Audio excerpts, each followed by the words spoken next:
My name is Dr. Tracy Timberlake, and I am the creator of the Mantle Assessment. The Mantle Assessment is a diagnostic tool in every sense of the word. It is not a quiz, meaning that it's not going to take you 5 minutes. You're not going to get your favorite little Bible character from taking the Mantle Assessment. I designed the Mantle Assessment to be what MBTI was for psychology, or what StrengthsFinders was for teams, or what Enneagram has been for doing interpersonal development work. I did a lot of comparative analysis when I was building this, and it's a first-generation psychometric tool that combines theological alignment so that people can truly sort of understand who they are. I've been a coach and a speaker for 10 years, and in that time I have worked with hundreds, if not thousands, of different people, and I can unequivocally say that everybody runs into the exact same problem. When you're trying to scale yourself up, when you're trying to grow, when you're trying to expand, and I'm not even just talking about entrepreneurs, I'm talking about leaders of any capacity, you're going to hit a limit, and usually that limit is inside of yourself. I always say it's a question of identity. When you don't know who you are, it's very difficult to elevate in the way that you know that you're called to. But I found, at least in working with my clients, that when you know who God has called you to be, and that it's not, something fluffy, and it's not me blowing smoke up your butt because I'm your coach, but it's really like taking a look, black and white, this is what God says about you, and then adopting that identity, adopting that personality versus the one that you have in your head, I find that people are able to grow a lot faster, and they're able to sort of get themselves to that next level, trusting who God created them to be versus who they think they are. I like to say that this took my whole life.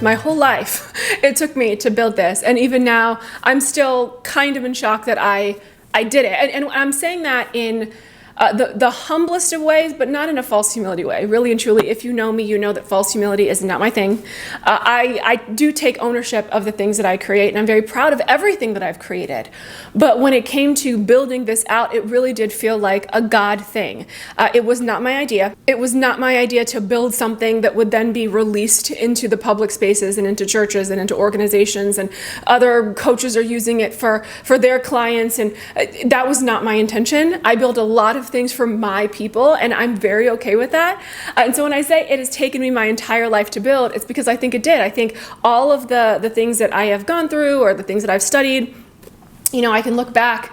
Like I said, I've coached for 10 years. I've been in ministry for double that time. When I went to seminary, I was very young. I was in my early 20s, and I went because of me. I was nosy. I didn't grow up in the church in the traditional sense, and so I wanted to learn. I wanted to understand theology and understand the God that I said that I served, and so I did that and got my master's degree, and I really did it out of personal interest. I didn't think it was going to be something that I would use so often, but in working with my clients and leading them through different Bible studies, it kind of always came back to that. And obviously, getting my doctorate and learning the art of research, and the art of comparative analysis, and the art of using framework and theory, and just deep diving into what it truly looks like to take a look at the literature and what exists in the academic world, what's the empirical data on a particular subject matter. That I learned obviously when I was getting my doctorate. And so all of these things sort of converged when it came time to do this. And so it took me my whole life to get to this place. Now, having said that, I will say that the last 3 years from the time of this recording, the last 3 years have really been a push into this direction. Now, what's interesting is 3 years ago, I didn't know that I was going to build it. Like 3 years ago was really a time when I felt like God had halted everything that I knew to be true about my business. Things that I was doing just didn't work anymore. And when I say it didn't work, I don't mean I was failing. I mean that I wasn't feeling the same way about it as I once did. I wasn't as excited. I wasn't as motivated. I love working with my clients, always have. But the topics or the subject, I felt like it always kept going back to understanding identity, understanding how to overcome limiting beliefs, understanding how to overcome imposter syndrome. Like it always went back to this particular topic. And God was doing a lot of work in me too. I was having to let go of some of my own identity, and where I found safety. I found a lot of safety in self-reliance and doing the things that I knew how to do, and doing those things very, very well. And God really had to sort of break that habit out of me so that I could learn to rely on Him more. And I needed to, if I was ever going to get to this place. So I would say 3 years, probably 2022 is probably when the journey began. And then earlier this year in 2025, that's when I went to a conference. I didn't want to go. I documented this on my socials. I didn't want to go, but I felt like God was calling me to go. And it was almost this immediate flood of the Holy Spirit in a way. Like I knew that God was speaking to me. Still didn't know what it was that he was speaking to me about, but I felt like I was meant to be there because I was meant to be inspired and encouraged and edified from the environment, which I absolutely was. And from there, I created a program called Mantle, which is a 40-day consecration. I was doing it with a small group of my clients. We were walking through 40 days where we were understanding what it looked like to don a mantle when God has called you to assignment. So we were looking at identity. We were looking at spiritual warfare and demonic activity. We were looking at spiritual biblical practices that help to strengthen the mantle. We were looking at all these different things over the course of 40 days. But before I had them start, I had them take a mantle assessment so that they could figure out what was their mantle, what mantle were they holding. And as I was building out that preliminary assessment for them, it was God saying, this needs to be bigger. And then I started to see the results that they were getting from understanding their mantle and growing in their identity, getting closer to God, understanding God a little bit differently, finding who they were again, getting clarity about it. And I saw how powerful understanding what mantle you carry and what your assignment truly is on this earth. And so this is a very long drawn out answer, but that's sort of how the full assessment came to be. As I was running that program, I just took the assessment that I'd created initially and I beefed it up to make it more diagnostically in integrity and something that, like I said, could go up against the assessments that exist in the world right now that are used in a lot of different capacities. And this is not a knock on any of them. I think that they're all great for what they do, right? Like they expose and identify a lot of things. I've taken a lot of those tests and have been for the last 2 decades, both as a leader, and I've assigned them out to different clients as well so that they could take it, because as a coach, it helps me to understand them better. But I felt like it wasn't enough in a way because I wanted to see something more specific.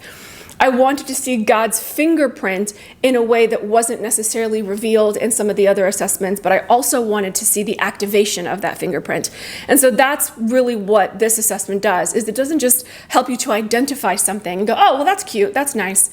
It helps you to walk in it. What does it look like to walk in this mantle? What does it look like to live as this expression on this earth? And it really does show, I think, a purpose. I think it shows just how God sees you, and that's a beautiful thing. I think that it surprises some people. I think that people are shocked at how accurate it is. And that is a God thing. Believe me, that is a God thing. I did not, I can't take any credit for that. But I think that people read the results and they see themselves in a way that maybe they didn't know that they could. There's a lot of comparison that happens in the world. Like you see somebody else being very successful doing maybe something that you want to do. And so you try to do it the exact same way that they're doing it, but you don't understand how God sees you in that same role, right? Because mantles are different, and there's 5 different categories. There's 23 mantles total, but they fall in 5 different categories. And so somebody who has a mantle that is maybe more prophetic, they're walking out a prophetic mantle, and you're trying to do the exact same thing, but you have an intercessory one, right? And so that intercessory mantle needs to be manifested differently in the way that you work, in the content that you create, in how you operate your business, and how you show up in the world. And even though you could both be, let's say, life coaches, right? 2 life coaches with 2 completely different mantles are going to visibly show up differently. And I think that people are surprised by that. I think it oftentimes makes people come home to themselves in a way, like they see themselves in what they're reading, which I love. My goal is and has always been to get people to get closer to their creator. That singularly feels like what burns in my bones, right? Is I want people to understand God better. And what this has done is people are like, oh, I don't even know this person's story, this particular, let me go read about them. Now they're opening their Bibles. There are some people who are looking at it, and somebody called it was a beautiful rebuke, because it showed them exactly what they should be doing or what they should have been doing all along, but they were focusing on other things. And so they said it was a beautiful rebuke. Some people have said, wow, the scholarship behind this is just, it's immense, and I can't believe how much work you put into it. And I did, in fact, put in work. It was a lot of really late nights and a lot of tears. I still cry probably once a day about it, honestly. Only because I'm very excited at what it's doing, because every day I get emails from people, or I get DMs, or I get text messages from people who have taken the assessment and what their results were and how they're reacting to those results.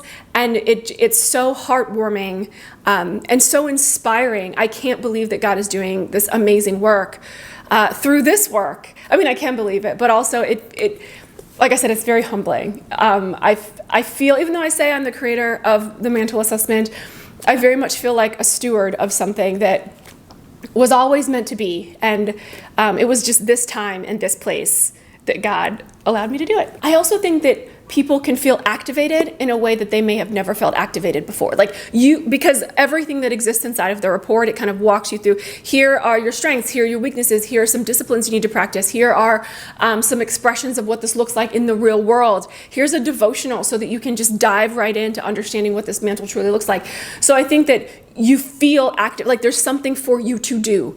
As a coach and as a professor and as a doer, I always want to give people homework. And so that allows people to go, I'm going to dive in. I'm going to dive into this, and I'm going to sink my teeth in. And I'm also going to think about it. There are people who hold meetings and they message me and they said, I was in a meeting and I just kept thinking about my mantle. Or I was in a meeting and I really wish that the person in front of me took the mantle assessment so I knew what their mantle was, so that I could speak to them in a way that would make sense. I think what this is doing for leaders and for leadership and for coaches and for people who work with other people and have to work in teams or whatever the capacity is, I really hope that it opens doors that were once closed, and it allows for you to really and truly see the Imago Dei in each person, starting with yourself, but definitely in the other people that you're working with too. Right now, the assessment is free, and you can go to mantleassessment.com and you can take it. It'll immediately give you your results. And if you want to dive deeper, then you just download the reports, and that allows for you to understand your mantle in a different way that's more expansive. I will say that if you're very self-aware, it might take you about 20-25 minutes to take it. But most people in this season, or most people that find the Mantle Assessment, are sort of in a place of transition or a place of understanding who they are. And it's going to require some self-reflection. That's okay. We have to stop wanting to rush everything. We have to stop wanting to get the answers right away. If you want to understand really and truly how God designed you, that's going to take a little bit of time. So I would say plan for about 45 minutes if you want to do the introspective way and not just click, click, click, click. Because the assessment really is, like I said, diagnostic. It is not a cute quiz. You may have to think through some of the questions. You may have to read them a couple of times to be like, what would I do in that situation? I would say this: go with your first instinct, and then try to take the assessment with the mind frame of, I'm in a leadership position and I have to make decisions, meaning that there's a little bit of stress, there's a little bit of excitement, right? You didn't just wake up and have the best quiet time of your life and everything is just daisies and rainbows and now you're taking the assessment, because that may not give you the best result. You really want to put yourself in sort of real life situations and real life scenarios, because I think that's going to allow for you to have a result that really feels in integrity with who you are.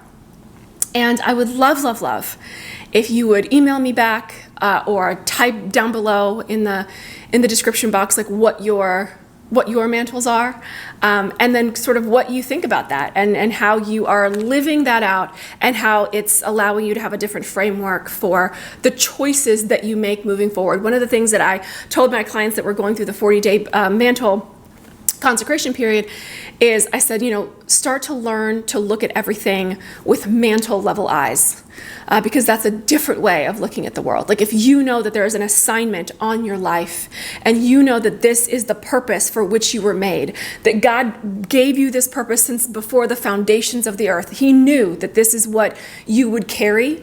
you will start to look at every decision that you make differently. You'll start to look at people differently. You'll start to look at different opportunities differently. You'll start to look at how you speak to people, how you interact with people, the kinds of people that you keep around yourself, the kinds of business dealings, how you enter into them.